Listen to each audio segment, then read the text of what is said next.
Hi எல்லாருக்கும் வணக்கம். இன்னைக்கு இந்த வீடியோல நம்ம பார்க்க போறது HDFC கிரெடிட் கார்டை பத்தி தான் பார்க்க போறோங்க.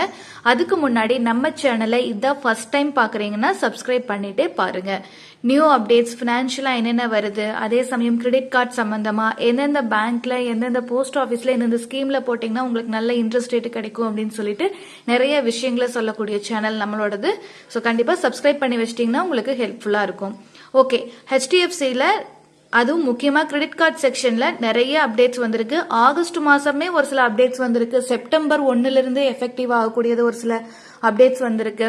அக்டோபர்ல வரக்கூடிய ஒரு சில சேஞ்சஸ் எல்லாமே வந்திருக்கு. மொத்தமா என்னென்ன இப்ப ரீசெண்டா HDFC உடைய கிரெடிட் கார்டுல சேஞ்சஸ் வந்திருக்குன்னு பாத்துடலாம் வாங்க. First rent payment. எஸ், வாடகை கட்டுவோம் இல்லைங்களா. ஒரு சிலர் வந்து கிரெடிட் கார்டு, அதுவும் முக்கியமா HDFCயோட கிரெடிட் கார்டை வச்சு வாடகை கட்டுவோம்.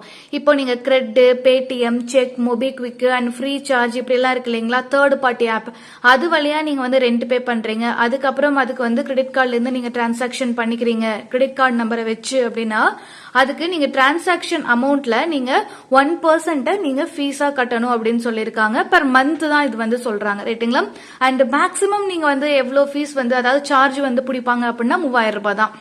சோ நீங்க ரெண்ட் தேர்ட் பார்ட்டி ஆப் மூலமா கிரெடிட் கார்டு பேமெண்ட் வந்து பண்றீங்க அப்படின்னா வாடகைக்கு உங்களுக்கு 1% ஆஃப் டிரான்சாக்ஷன் அமௌண்ட் பிடிக்கப்படும்.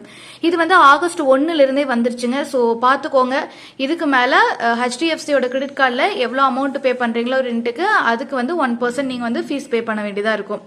அடுத்து ரெண்டாவது முக்கியமான பேமெண்ட் எல்லாருமே பண்ணக்கூடியது பெட்ரோல் அல்லது டீசல், அதாவது நம்மளுடைய வெஹிக்கிள்ஸ்க்கு வந்து நம்ம எரிபொருள் அப்படிங்கிறது போடுவோம் இல்லைங்களா. சோ அதுக்கான பேமெண்ட் HDFCயோடைய கிரெடிட் கார்டுல இருந்து பண்றீங்கன்னா என்ன மாதிரி சார்ஜஸ் எல்லாம் வருதுன்னு பார்ப்போம். So consumer credit card, normal credit card வச்சிருக்கீங்க அப்படின்னா நீங்க ஒரு டிரான்சாக்ஷனுக்கு 15000 ரூபாய் பண்றீங்கன்னு வச்சுக்கோங்களேன். அந்த சிங்கிள் டிரான்சாக்ஷனுக்கு அதுக்கு நீங்க 1% வந்து சார்ஜா கட்டணும். 15000 ரூபாய்க்கு உள்ள, ஓகேங்களா, அப் டு 15000 ரூபாய் வரைக்கும் அப்படின்னா நோ சார்ஜ். எபோவ் 15000, ஓகேங்களா. சோ 15001 ரூபாய் அப்படின்னாலும் உங்களுக்கு நீங்க எவ்வளவு காசு கட்டிருக்கீங்களோ அதுல 1% வந்து சார்ஜா புடிச்சுப்பாங்க. அதே சமயம் பிசினஸ் கார்டு வச்சிருக்கீங்க, அதுல வந்து பெட்ரோல் ஆர் டீசல் பேமெண்ட் வந்து பண்றீங்க அப்படின்னா அப் டு 30000 ரூபாய் வரைக்கும் உங்களுக்கு எந்த சார்ஜஸ்மே இருக்காது. ஆனா 30000 ரூபாய்க்கு மேல நீங்க வந்து பெட்ரோலோ இல்ல டீசலோ போடுறீங்கன்னா உங்களுக்கு 1% சார்ஜா பிடிப்பாங்க. இது ரொம்ப ரொம்ப முக்கியம், பாத்துக்கோங்க. அண்ட் மேக்சிமம் வந்து எவ்வளவு சார்ஜ் பிடிப்பாங்க அப்படின்னா 3000 ரூபாய் வரைக்கும் தான், ரைட்டுங்களா. ஸோ ஒரு டிரான்சாக்ஷன் நீங்க 30000 ரூபாய்க்கு மேல பண்ணாலும் 1% அமௌண்ட் உங்களுக்கு சார்ஜா பிடிப்பாங்க. ஆனா மேக்சிமம் சார்ஜ் எவ்வளவு அமௌண்ட் வரைக்கும் தான் கேப் இருக்கு அப்படின்னா 3000 ரூபாய் வரைக்கும் தான். அதுக்கு மேல அவங்களால ஃபீஸா எடுத்துக்க முடியாது. இதுவும் நீங்க பாத்துக்கோங்க. நிறைய வந்து பெட்ரோல் டீசல் போடுவேன், பிசினஸ் கார்டு வச்சு நான் யூஸ் பண்ணிட்டு இருக்கேன் அப்படின்னா உங்களுக்கு வந்து ஒரு சின்ன ஒரு விஷயம் தான், ஓகேங்களா, பாத்துக்கோங்க. மூணாவது யூட்டிலிட்டி டிரான்சாக்ஷன்ஸ். நம்ம எல்லாருமே வந்து பொருட்கள் வாங்குறது அப்படிங்கறத பண்ணுவோம் இல்லைங்களா. சோ வீட்டுக்கு தேவையான பொருட்கள் அது மாதிரி எல்லாம் யூட்டிலிட்டி ஐட்டம்ஸ் வந்து வாங்குவோம். சோ இதுக்கு என்ன பண்ணிருக்காங்கன்னா ஒரு 4 சேஞ்சஸ் கொண்டு வந்திருக்காங்க யூட்டிலிட்டி டிரான்சாக்ஷன்ல. என்னென்னு பாப்போவாங்க.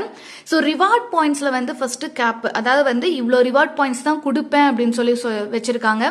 சோ 1 செப்டம்பர் 2024ல இருந்து நீங்க உங்க வீட்டுக்கு யூட்டிலிட்டி ஐட்டம்ஸ் வாங்குறீங்க அப்படின்னா அதற்கான ரிவார்ட் பாயிண்ட்ஸ் எவ்வளவு மேக்ஸிமம் நீங்க எடுத்துக்க முடியும் அப்படின்னா 2000 ரிவார்ட் பாயிண்ட்ஸ் தான் கொடுப்பாங்க. சோ ஒரு மாசத்துக்கு 2000 ரிவார்ட் பாயிண்ட்ஸ் தான் மேக்ஸிமம் உங்களுக்கு கொடுக்கப்படும். ஃபர்ஸ்ட் சேஞ்ச் அதுவா. ரெண்டாவது, ரிவார்ட் பாயிண்ட்ஸ் குறையுது அப்படின்னாவே நம்மளுக்கு வந்து ரிடம்ஷன் அப்படிங்கிறது குறைஞ்சு போயிடும், அதுதான், வேற ஒன்றும் இல்லை. அடுத்து 50000 ரூபாய்க்கு மேல நீங்க பொருட்கள் வாங்குறதுக்கு டிரான்சாக்ஷன் பண்றீங்க அப்படின்னா உங்களுக்கு சார்ஜஸ் 1% வந்து பிடிப்பாங்க. இதுவும் ரொம்ப ரொம்ப முக்கியம். இது ஆகஸ்ட் 1, 2024ல இருந்தே வந்துருச்சு. ஸோ நீங்க யூட்டிலிட்டி ஐட்டம்ஸ் 50000 ரூபாய்க்கு மேல பர் டிரான்சாக்ஷன் பண்றீங்க அப்படின்னா கண்டிப்பா 1% ஃபீஸா பிடிச்சுப்பாங்க. அண்ட் பிசினஸ் கார்டு ஹோல்டர்ஸ்க்கு வந்து பாத்துட்டீங்கன்னா 75000 ரூபாய் பர் டிரான்சாக்ஷன். ஒரு டிரான்சாக்ஷனுக்கு 75000 ரூபாய்க்கு மேல நீங்க பண்றீங்க அப்படின்னா 1% வந்து சார்ஜா பிடிச்சுப்பாங்க. அண்ட் இதுல ஒரு விஷயம், யூட்டிலிட்டி டிரான்சாக்ஷன்ல இன்சூரன்ஸ் அவங்க எடுத்துட்டு வரல, ஓகேங்களா. சோ இன்சூரன்ஸ் கவருக்கு வந்து பாத்தீங்கன்னா எந்த ஒரு சார்ஜஸ்மே கிடையாது. இது ரொம்ப ரொம்ப முக்கியம், பாத்துக்கோங்க. ஸோ இன்சூரன்ஸ் டிரான்சாக்ஷன் பண்றேன் அதுக்கும் அவங்க சார்ஜ் பிடிப்பாங்களா அப்படின்னா நீங்க பயப்பட வேண்டியதில்லை. அடுத்து டெலிகாம் அண்ட் கேபிள் டிரான்சாக்ஷன் பண்றீங்க அப்படின்னா உங்களுக்கு ரொம்ப ரொம்ப முக்கியமானது ரிவார்ட் பாயிண்ட் மேக்சிமம் வந்துட்டு 2000 பெர் மந்த் அப்படின்னு தான் இனிமேல் கொடுப்பாங்க. ஸோ நீங்க ஆன்லைன் பே பண்றீங்க, லைக் டெலிகாம் இண்டஸ்ட்ரீஸ் எதுவாயினும் ஓகேங்களா. ஸோ அதே சமயம் கேபிள் இண்டஸ்ட்ரீஸ் எதுவாயினும் நீங்க டிரான்சாக்ஷன் பண்றீங்கன்னா உங்களுக்கு ரிவார்ட் பாயிண்ட் மேக்ஸிமம் 2000 மட்டுமே கொடுக்கப்படும் பெர் மந்த். இது ரொம்ப ரொம்ப முக்கியம். அடுத்து முக்கியமானது எஜுகேஷன் பேமெண்ட்டுங்க. நிறைய பேர் ஸ்கூல் ஃபீஸ் காலேஜ் ஃபீஸ் வந்து கிரெடிட் கார்டில் வந்து போடுவீங்க. மாசம் மாசம் வந்து நம்ம கட்டுற மாதிரி ஸ்பிளிட்டேஷன் எல்லாம் வந்து கட்டுவோம். அதாவது இஎம்ஐ ஆப்ஷன்ஸ் எல்லாம் எடுத்திருப்போம். ஸோ அதெல்லாம் வந்து பார்ப்போம் வாங்க என்ன மாதிரியான சேஞ்சஸ் வந்திருக்கு அப்படின்னு சொல்லிட்டு. So payment on education purpose, நீங்க எஜுகேஷனுக்காக பேமெண்ட் பண்றீங்க அப்படின்னா டைரக்டா, அதாவது ஸ்கூலோ அல்லது காலேஜோ நீங்க போயிட்டு இருக்கீங்கன்னா அதோட வெப்சைட்லயே டைரக்டா பே பண்றீங்க, அல்லது அவங்களோட பிஓஎஸ் மிஷின் இருக்கு இல்லைங்களா, ஸோ அதுல போயிட்டு நீங்க கார்டை ஸ்வைப் பண்றீங்க அப்படின்னா தட் இஸ் ஃபைன். அங்க வந்து உங்களுக்கு ரிவார்ட் பாயிண்ட்ஸ் அப்படிங்கறது வந்து கொடுப்பாங்க, பரவாயில்ல, ஒன்றும் பிரச்சனையே இல்லை. அதே தேர்ட் பார்ட்டி ஆப், அதாவது கிரெட், செக், மொபிக்விக் இதெல்லாம் இருக்கு இல்லைங்களா, ஸோ இது மாதிரி தேர்ட் பார்ட்டி ஆப்ல வந்து நீங்க பே பண்றீங்கன்னா எஜுகேஷன் ஃபீஸ் உங்களுக்கு வந்து ரிவார்ட் பாயிண்ட்ஸ் அப்படிங்கிறது வந்து கொடுக்க மாட்டாங்க. இது ரொம்ப ரொம்ப முக்கியம். அண்ட் 1% வந்து பார்த்துட்டிங்கன்னா உங்களுக்கு வந்து சார்ஜஸாக பிடிப்பாங்க. நீங்கள் எவ்வளோ பே பண்ணியிருக்கீங்களோ அதில் 1% வந்து சார்ஜஸாக வந்து பிடிச்சிப்பாங்க. ஸோ முடிஞ்ச வரைக்கும் எஜுகேஷனல் பேமெண்ட் எல்லாம் கிரெடிட் கார்டில் பண்ணுறீங்கன்னா அவங்களோட வெப்சைட்லேயே டைரெக்டாக போய் பண்ணுங்க.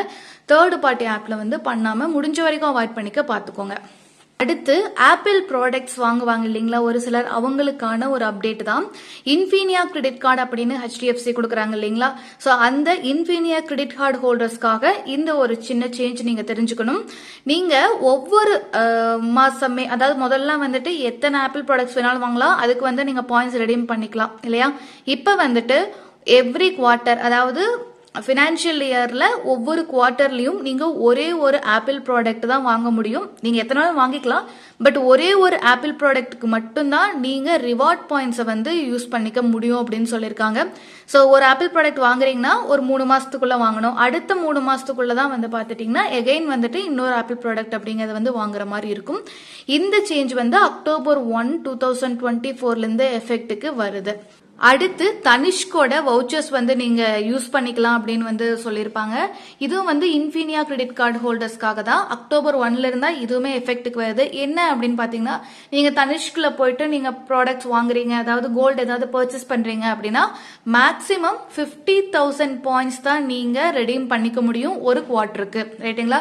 ஸோ ஒரு பினான்சியல் இயரோட குவார்டருக்கு நீங்க 50,000 பாயிண்ட்ஸ் மட்டும் யூஸ் பண்ணி மட்டும்தான் நீங்க தனிஷ்குல கோல்டு பர்ச்சேஸ் பண்ண முடியும். ஹெச்டிஎஃப்சி ஒரு கிரெடிட் கார்டு யூசேஜ் வந்து நீங்க யூட்டிலைஸ் பண்ணிக்க முடியும் அப்படின்னு சொல்லி ஒரு லிமிடேஷன் அப்படிங்கறத கொண்டு வந்திருக்காங்க. சோ கேலண்டர் குவார்டர்ஸ் ஓகேங்களா. சோ பினான்சியல் இயர் குவார்டர் அப்படிங்கிறது உங்களுக்கு எந்தெந்த மாசத்துல இருந்து எது வரைக்கும் உங்களுக்கு தெரியணும் இல்லையா. சோ அது வந்து உங்களுக்கு சொல்லிடுறேன். ஏப்ரல் டு ஜூன் ஓகேங்களா, அது ஒரு quarter. July to September, October to December and January to March, ரைட்டுங்களா. ஸோ இதுதான் வந்து 4 குவார்டர். இப்போ நீங்க ஒரு ஆப்பிள் ப்ராடக்ட் வாங்கணும் அப்படின்னு நினைக்கிறீங்களா, ஜூன் மாசம் ஒன்று வாங்குறீங்க, அடுத்து ஜூலை மாசமே ஒன்று வாங்கலாம். 2 டைமே வந்து நீங்க பாயிண்ட்ஸ் ரெடீம் பண்ணிக்கலாம், ரைட்டுங்களா. ஸோ 2 ப்ராடக்ட் இமீடியட்டா வாங்கணும் அப்படின்னு பிளான் பண்றீங்கன்னா ஜூன் எண்டில் வாங்கிட்டு ஜூலை ஸ்டார்டிங்ல வாங்கிக்கோங்க. உங்களுக்கு வந்து 2 டைமே வந்து பாயிண்ட்ஸ் ரெடீம் பண்ணிக்கலாம். அதே போலதான் தனுஷ்குல நீங்க ஏதாவது கோல்டு பர்ச்சேஸ் பண்ணணும் அப்படின்னு நினைக்கிறீங்கன்னா, எக்ஸாம்பிளுக்கு செப்டம்பர்ல ஒன்று வாங்க போறோம் அப்படின்னு சொல்லி பிளான் பண்றீங்கன்னா செப்டம்பர்ல வாங்கிட்டு அக்டோபர்ல வந்து இமிடியேட்டா அடுத்த ஒரு செட்டப் வந்து வாங்கிக்கலாம். ஸோ உங்களுக்கு பிரைஸ் வந்து ரொம்ப பெரிய பிளக்சுவேஷனா உங்களுக்கு ஃபீல் ஆகாது. அதே சமயம் இந்த 50,000 பாயிண்ட்ஸையும் வந்து ரெடீம் பண்ணிட்டு நீங்க ஏதாவது கல்யாணத்துக்கு ஏதாவது ஃபங்க்ஷன்ஸ்க்கெல்லாம் கோல்டு வாங்குறீங்கன்னா இது மாதிரி யூட்டிலைஸ் பண்ணிட்டீங்கன்னா இமிடியேட்டா அடுத்தடுத்து வந்து பர்ச்சேஸ் பண்ணிக்கிற மாதிரி இருக்கும். ஸோ இதெல்லாம் தான் ஹெச்டிஎஃப்சியோட கிரெடிட் கார்டில் ரீசெண்டாக வந்திருக்கிற சேஞ்சஸ். இது வந்து ஆகஸ்ட் 1லேருந்து ஒரு சிலதெல்லாம் எஃபெக்ட்டுக்கு வந்திருக்குது, ஒரு சிலது வந்து செப்டம்பர் 1லேருந்து வந்து வருது, ஒரு சிலது பார்த்தீங்கன்னா October 1, 2024 எஃபெக்ட்டுக்கு வருது. ஸோ இதெல்லாம் தெரிஞ்சுக்கோங்க. நீங்க ஹெச்டிஎஃப்சியோட கிரெடிட் கார்டு ஹோல்டர்ஸா இருக்கீங்க அப்படின்னா எந்த அளவுக்கு நம்ம டிரான்சாக்ஷன் பண்ணணும், அதுக்கு என்ன மாதிரியான ஃபீஸ் எல்லாம் இருக்கு, எதுக்குள்ள பண்ணிட்டா நம்ம எஃபெக்டிவா கிரெடிட் கார்டை யூஸ் பண்ணலாம் அப்படிங்கிறது உங்களுக்கு தெரிஞ்சிருக்கும்னு நினைக்கிறேன். நம்ம மீண்டும் இன்னொரு வீடியோல சந்திப்போம். இது மாதிரி வேற ஏதாவது கிரெடிட் கார்டுடைய டீடைல்ஸ் தெரியணும், ஏதாவது நியூ சேஞ்சஸ் தெரியணும் அப்படின்னு நினைக்கிறீங்கன்னா கீழே கமெண்ட் செக்ஷன்ல சொல்லுங்க. கண்டிப்பா நான் அதை பத்தியும் ஃபுல்லா ரிசர்ச் பண்ணிட்டு வீடியோ போடுறேன். அதே சமயம் பார்த்துட்டீங்கன்னா நம்ம சேனலை இதான் ஃபர்ஸ்ட் டைம் பாக்குறீங்கன்னா சப்ஸ்கிரைப் பண்ணிக்கோங்க. இந்த வீடியோ பிடிச்சிருந்துச்சுன்னா லைக் பண்ணிட்டு போங்க.